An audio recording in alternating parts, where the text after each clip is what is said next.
بسم اللہ الرحمن الرحیم الصلاة والسلام علیک یا رسول اللہ وعلی آلک واصحابک یا حبیب اللہ۔ آج میں انشاءاللہ العزیز 11ویں شریف کے حوالے سے کچھ عرض کروں گا۔ 11ویں شریف کی حقیقت اور ایصال ثواب کے حوالے سے کچھ عرض کروں گا۔ اللہ رب العالمین سے دعا ہے کہ مجھے حق کہنے کی توفیق عطا فرمائے۔ حضور غوث پاک رضی اللہ تعالی عنہ کے دور میں ہر مہینے کی 12 تاریخ کو اولیاء کرام جو ہے وہ اپنے مریدین کو بلا کر، اپنے طلباء کو بلا کر آقا علیہ الصلوۃ والسلام کا میلاد مناتے تھے۔ یہ حضور غوث پاک رضی اللہ تعالی عنہ کی دور کی بات ہے۔ آج لوگ کہتے ہیں نا کہ میلاد منانا ابھی شروع ہوا ہے۔ حضور غوث پاک رضی اللہ تعالی عنہ کے دور میں 12 تاریخ کو، ہر مہینے کی 12 تاریخ کو آقا علیہ الصلوۃ والسلام کا میلاد مبارک مناتے تھے۔ حضور غوث پاک رضی اللہ تعالی عنہ نے مشورہ کیا، اپنے طلباء سے، اپنے مریدین سے، اپنے خلیفوں سے مشورہ کر کر ہر 11 تاریخ کو، ہر مہینے کی 11 تاریخ کو حضور غوث پاک رضی اللہ تعالی عنہ نے آقا علیہ الصلوۃ والسلام کا میلاد منانا شروع کیا۔ اس کی وجہ کیا ہے؟ ہر 12 تاریخ یعنی ہر مہینے کی 12 تاریخ کو ہر مرید اپنے مرشد کے دربار میں حضور کے میلاد کے حوالے سے جاتا تھا۔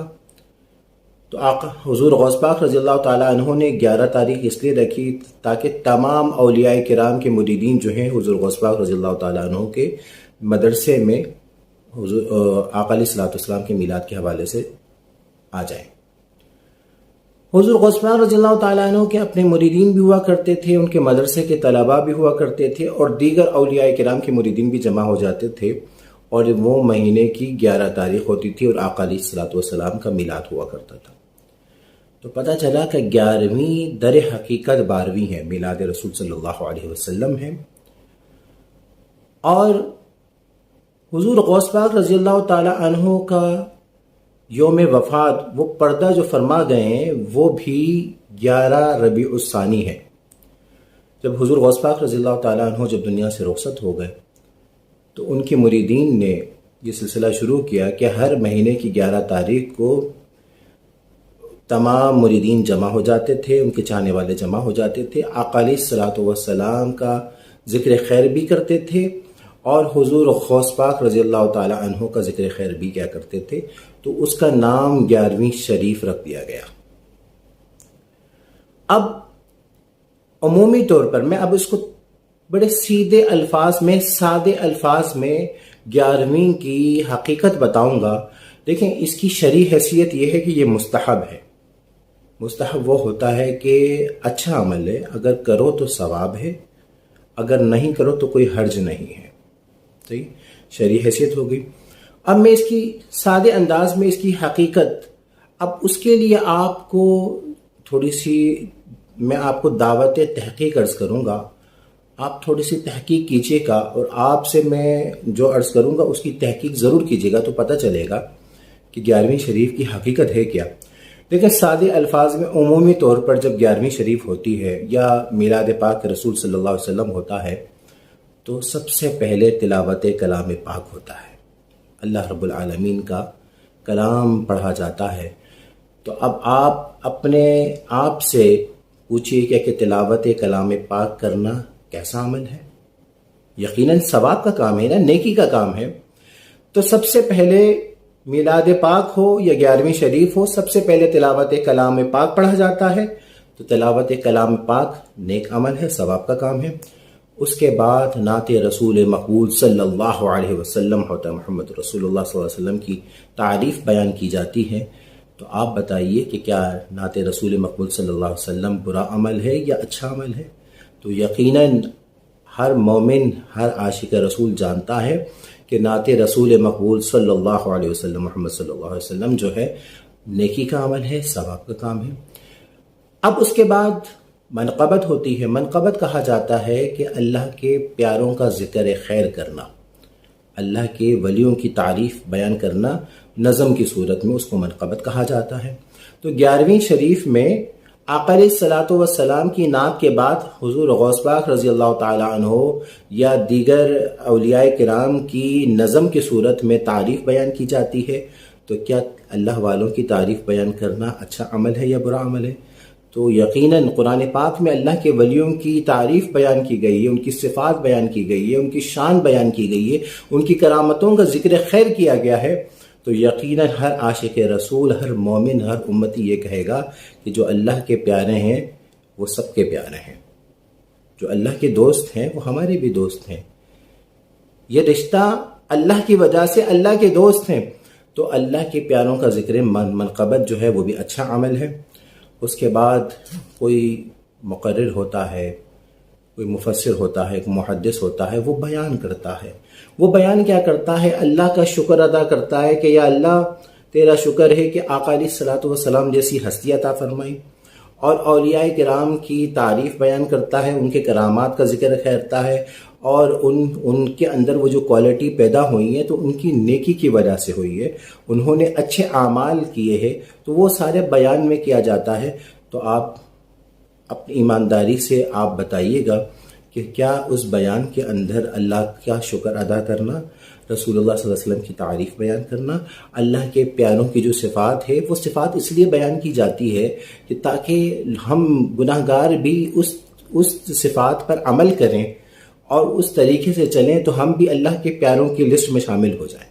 یہ وضاحت کی جاتی ہے نا کہ وہ نیک لوگ تھے، ان کی سوچ بھی نیک تھی، ان کی قول بھی نیک تھا، ان کا فعل بھی نیک تھا، ان کے جلوت بھی نیک تھی، ان کی خلوت بھی نیک تھی۔ تو یہ ساری صفات بیان کی جاتی ہے تاکہ ہم بھی اپنے آپ کو سدھارنے کی کوشش کریں۔ تو آپ ایمانداری سے بتائیے کیا اللہ والوں کی تعریف بیان کرنا یہ سارا عمل جو ہے یہ نیک کا عمل ہے، نیکی کا کام ہے، یہ ثواب کا کام ہے یا برا عمل ہے؟ تو آپ یقیناً آپ یہی کہیں گے یہ نیکی کا عمل ہے۔ اس کے بعد صلاۃ السلام پیش کیا جاتا ہے۔ صلاۃ السلام، ان اللہ وملائکتہ یصلون علی النبی یا ایھا الذین آمنوا صلوا علیہ وسلموا تسلیما اللهم صل على سيدنا ومولانا محمد وعلى آل محمد كما صليت على ابراہیم وعلى آل ابراہیم انك حمید مجید۔ تو درود و سلام، صلاۃ السلام پڑھنا ایمان والے کے لیے اللہ رب العالمین نے حکم دیا۔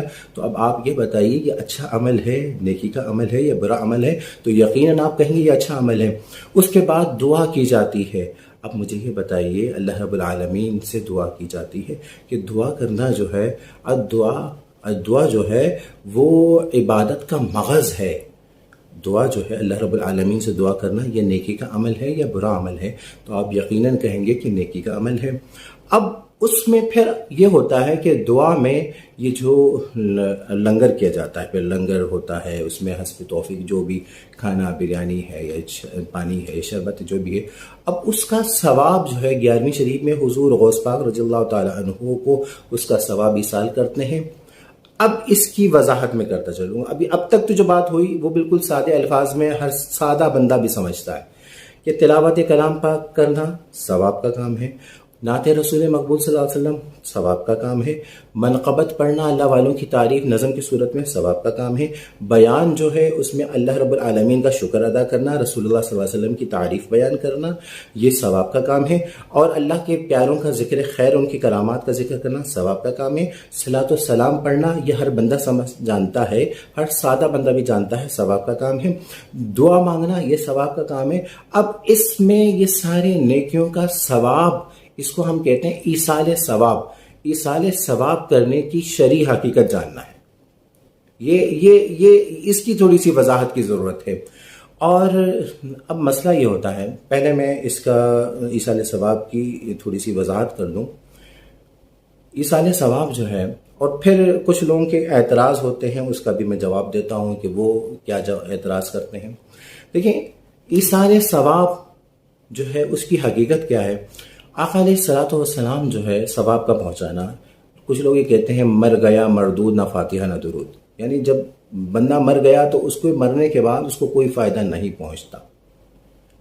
تو یہ جو لوگ یہ کہتے ہیں کہ مرنے کے بعد کوئی فائدہ نہیں پہنچتا، تو وہ جان لیجئے کہ آقا علیہ الصلوۃ والسلام نے ہمیں طریقہ کار بتایا ہے کہ مرنے کے بعد بھی اللہ رب العالمین کی کرم نوازی ہوتی ہے اور اس کا فائدہ پہنچتا ہے۔ اس کی دلائل میں چند دلائل دیتا ہوں، توجہ سے سنیے گا اور کوشش کر کے اس کی تحقیق بھی کیجیے گا۔ آقا علیہ الصلوۃ والسلام غزوے میں تشریف لے گئے تھے، تو حضرت سعد رضی اللہ تعالیٰ عنہ بھی حضور آقا علیہ الصلوۃ والسلام کے ساتھ تھے۔ غزوہ وہ ہوتا ہے جس میں آقا علیہ الصلوۃ والسلام بذات خود جنگ میں تشریف لے گئے ہوں۔ جب واپس لوٹے تو حضرت سعد رضی اللہ تعالیٰ عنہ کی والدہ محترمہ دنیا سے پردہ فرما گئی تھیں۔ انہوں نے عرض کیا، یا رسول اللہ صلی اللہ علیہ وسلم، میں یہاں پر ہوتا تو کوئی خدمت کرتا، اب ایسا کوئی عمل بتائیے کہ میری والدہ محترمہ کو اس کا فائدہ پہنچے۔ آقا علیہ الصلوۃ والسلام نے فرمایا کہ کنواں کھدوا دو، پانی کا کنواں۔ حضرت سعد رضی اللہ تعالیٰ عنہ نے کنواں کھدوا دیا، کنواں، اور اس کنویں کا نام تھا بئر لأم سعد، یعنی سعد کی ماں کا کنواں۔ اب مجھے یہ بتائیے کہ حضرت سعد رضی اللہ تعالیٰ عنہ کی والدہ محترمہ کیا آ کر پانی پیا کرتی تھی؟ یقیناً نہیں، کیونکہ وہ تو دنیا سے رخصت ہو گئی نا۔ تو اس کا مقصد کیا ہے؟ اس کا مقصد یہ ہے کہ جو بھی پانی پیے گا اس کا ثواب حضرت سعد رضی اللہ تعالیٰ عنہ کی والدہ محترمہ کو پہنچے گا۔ اگر مرنے کے بعد فائدہ نہ ہوتا، مر گیا مردود، نہ فاتحہ نہ درود، تو آقا علیہ السلام تو فرماتے، سعد کیسی باتیں کر رہے ہو، تمہاری ماں تو جو بھی نیکی ہے وہ تو دنیا میں ہے، اب تو کچھ بھی نہیں ہو سکتا۔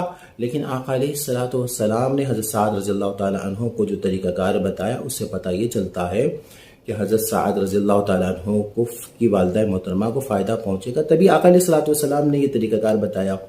اب آئیے دلیل نمبر 2، یہ ترمذی شریف ہے جلد نمبر 1۔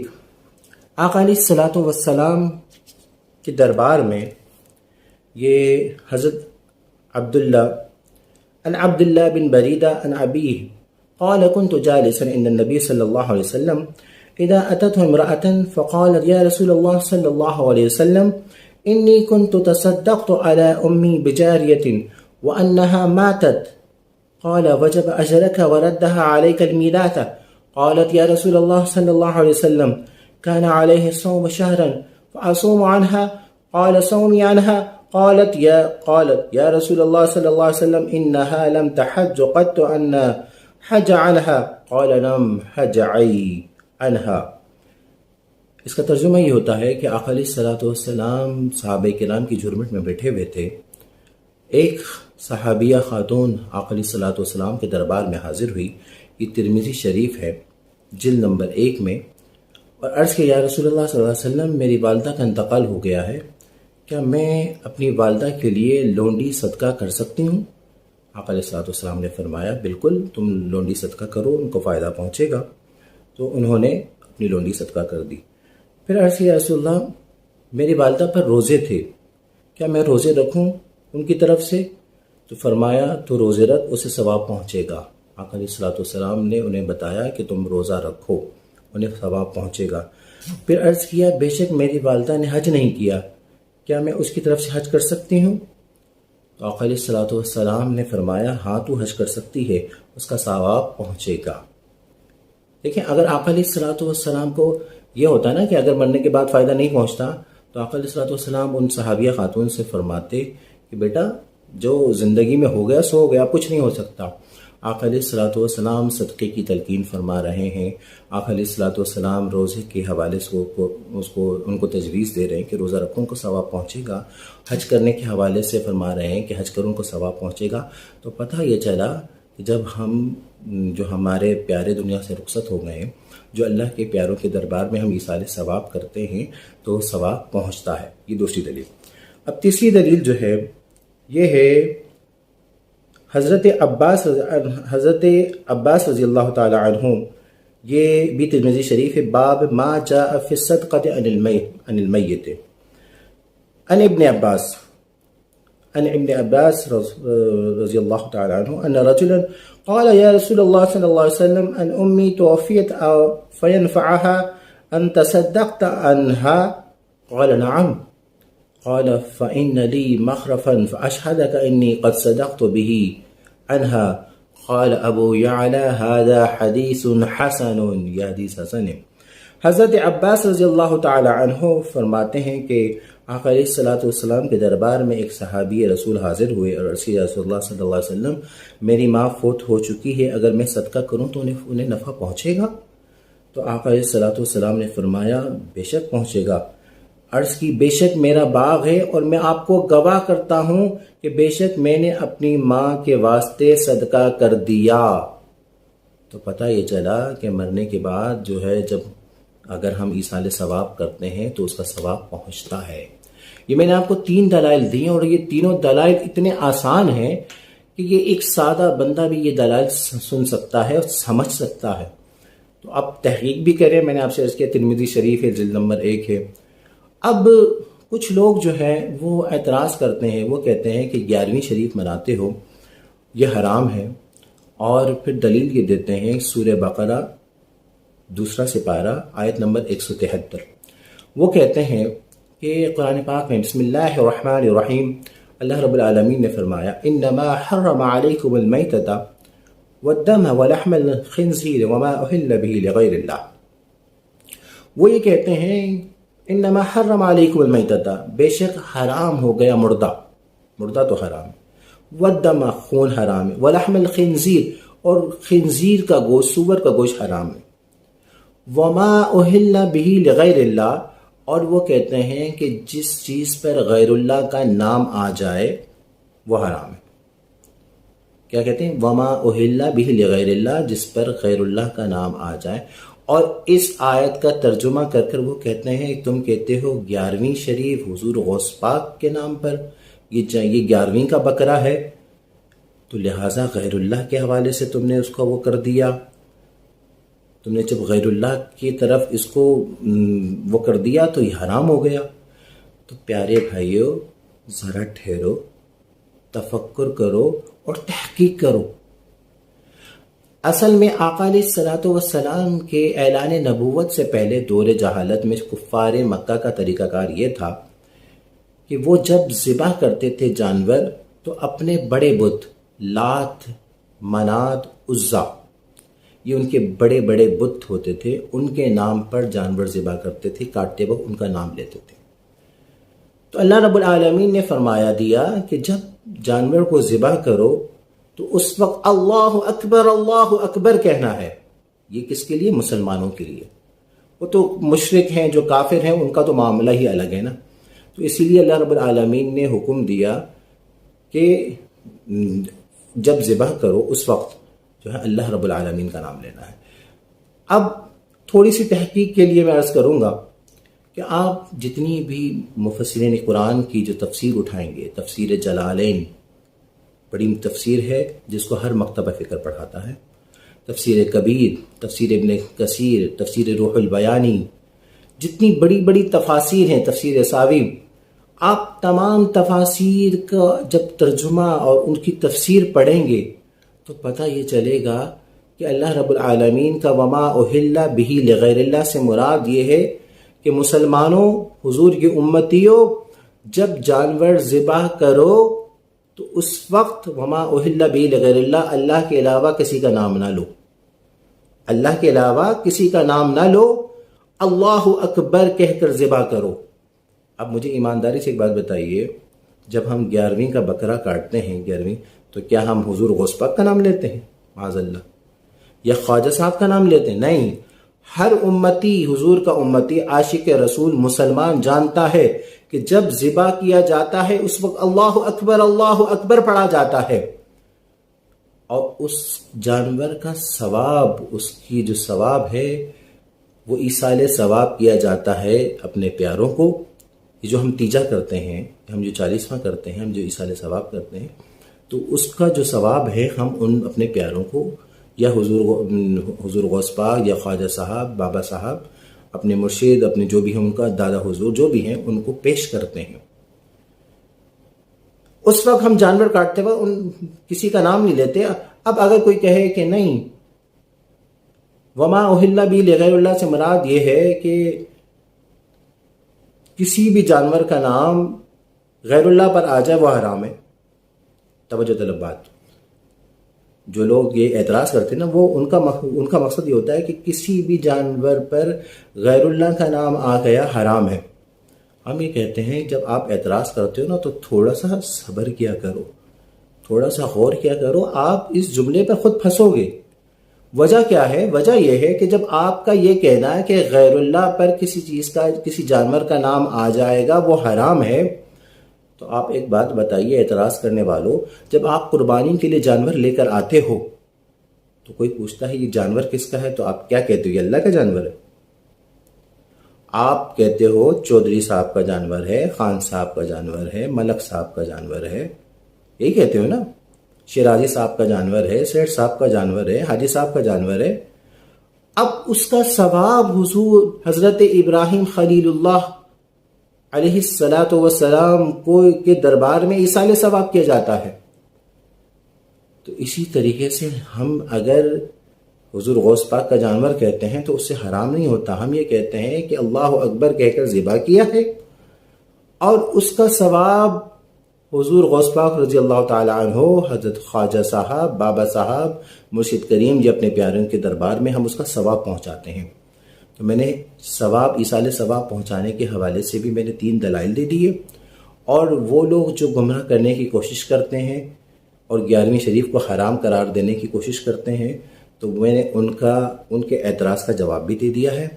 اللہ رب العالمین سے دعا ہے کہ اللہ رب العالمین ہمیں کامل ہدایت عطا فرمائے، ہمیں کامل ہدایت عطا فرمائے آقا علیہ الصلوۃ والسلام کے صدقے، اور ہمیں علمی طور پر اور عملی طور پہ بھی مکمل عطا فرمائے، مکمل جو ہے، کیونکہ ہم علمی طور پہ بھی بہت پیچھے ہیں اور ہم عملی طور پہ بھی بہت پیچھے ہیں۔